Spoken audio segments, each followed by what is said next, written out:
mag-update tayo ng ating tanim. Andito kami ngayon sa farm. Ayan. So, malaki na yung eggplant. Nakikita niyo yung eggplant. Ayan. Malaki na.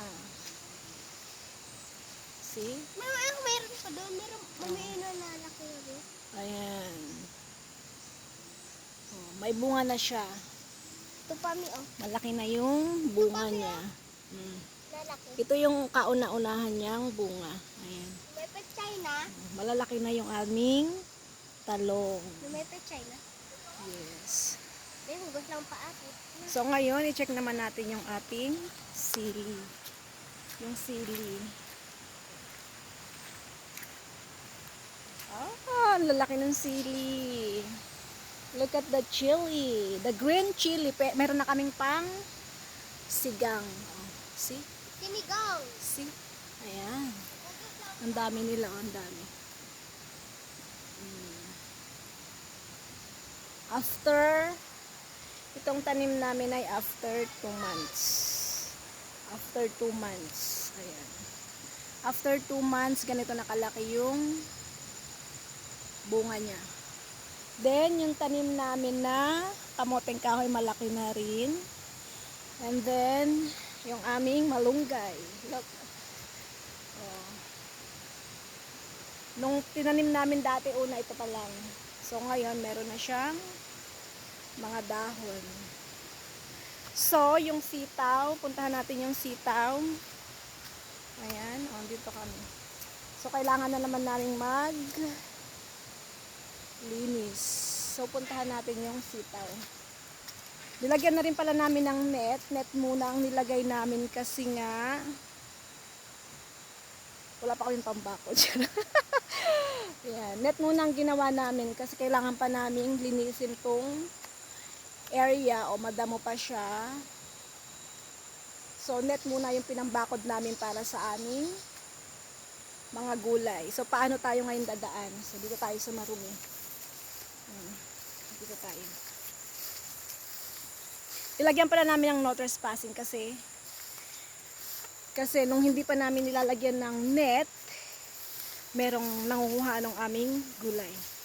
May nag-harvest. So, dahil dito nga kami sa Mother Falls, so tourist guide, mayroong mga tourist. So, maraming tao. Then, yung gulay namin is open lang. Wala pang mga bakod.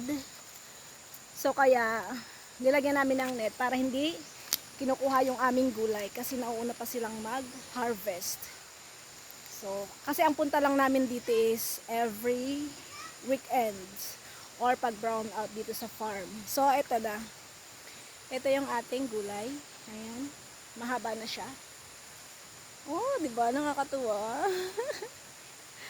Nakakatuwa. Ayan. So, ayan. Look. What's that?